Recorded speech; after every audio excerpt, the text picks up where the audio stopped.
Assalamualaikum warahmatullahi wabarakatuh, teman pecinta sejarah. Berjumpa lagi saya Anissa Amisani di program Baca Sirah Nabawiyah.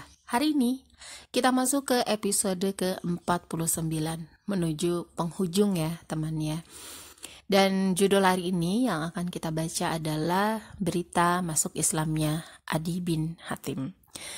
Baik teman pecinta sejarah semua, selamat menyimak. Adi bin Hatim, putra Hatim yang terkenal sangat dermawan, adalah seorang Nasrani yang sangat disegani oleh kaumnya.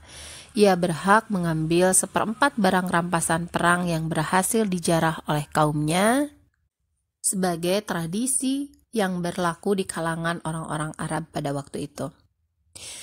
Setelah mendengar Rasulullah SAW dan dakwahnya, dia tidak menyukai dakwah Rasulullah dan meninggalkan kaumnya, kemudian bergabung dengan orang-orang Nasrani di Syam.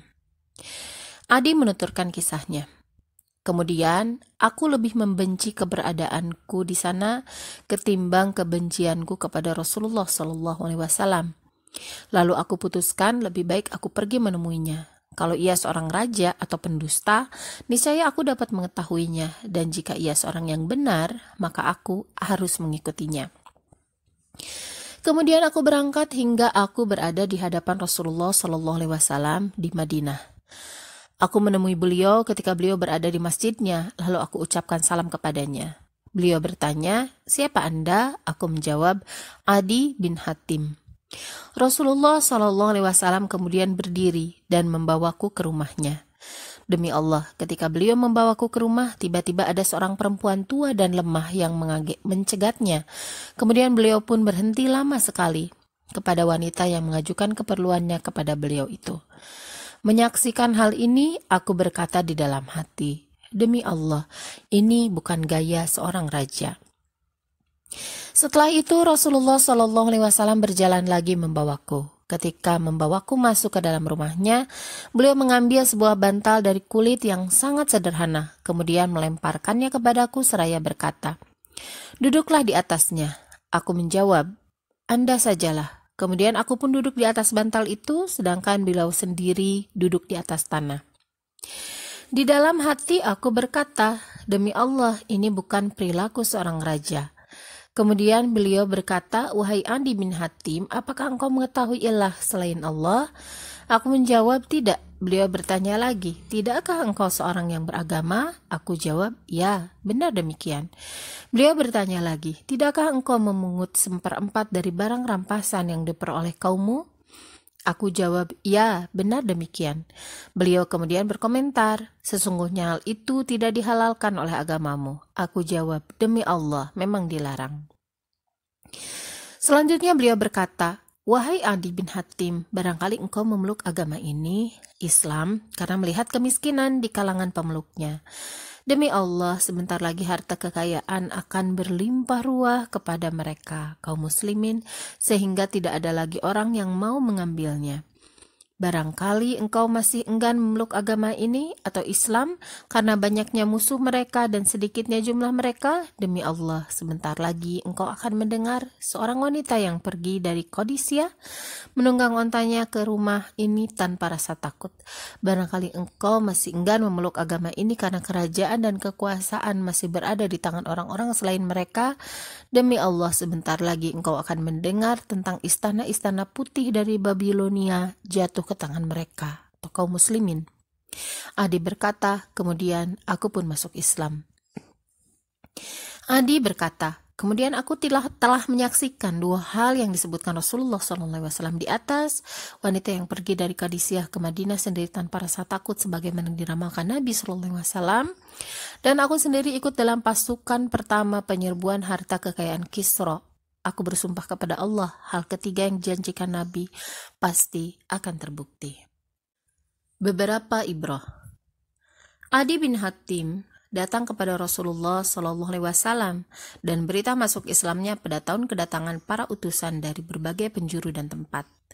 Kedatangan Adi ini dapat kita masukkan sebagai salah satu utusan yang datang kepada Rasulullah SAW menyatakan diri masuk Islam.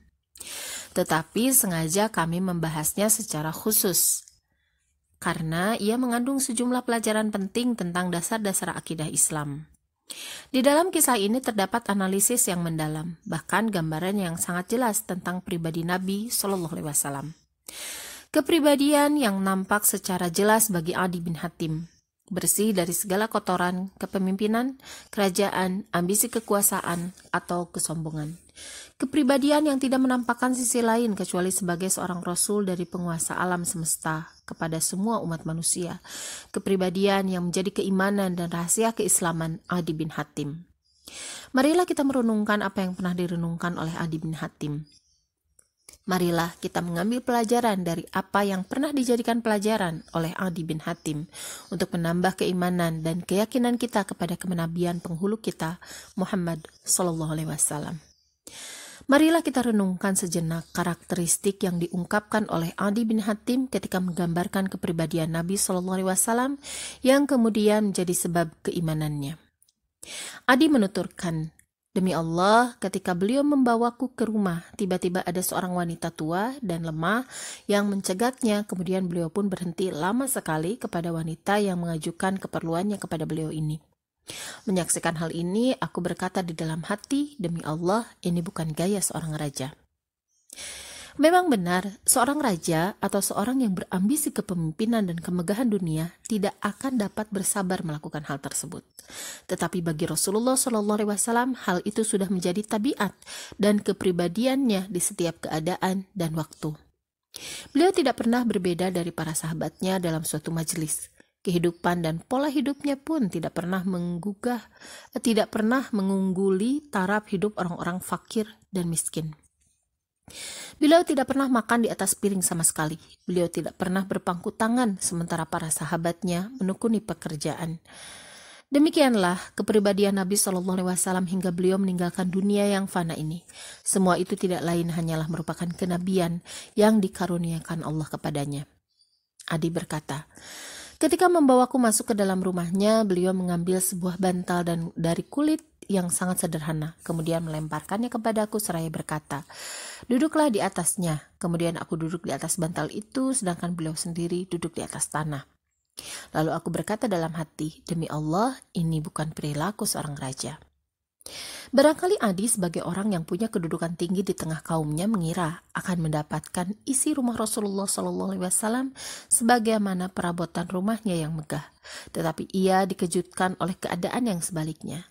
Lebih terkejut lagi setelah ia menyaksikan Rasulullah SAW duduk di atas tanah kering di hadapannya. Ia tidak menyaksikan sama sekali tanda-tanda kemegahan dan kemewahan duniawi di dalam rumah Rasulullah sebagaimana yang dibayangkan sebelumnya. Kesaksian ini merupakan jawaban telak bagi mereka yang menuduh Rasulullah SAW berdakwah hanya untuk merebut kekuasaan dan kekayaan.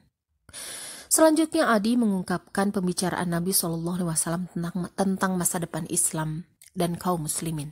Sabda Nabi kepadanya, sebentar lagi harta kekayaan akan melimpah ruah kepada kaum muslimin sehingga tidak ada lagi yang mau mengambilnya.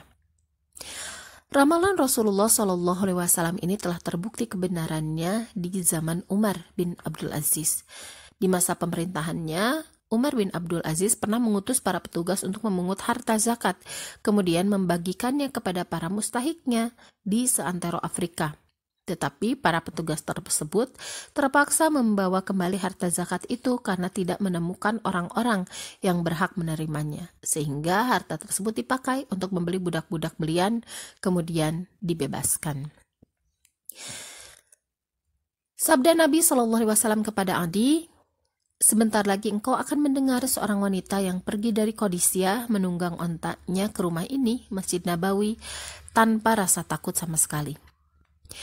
Apa yang diramalkan Rasulullah SAW ini telah menjadi kenyataan.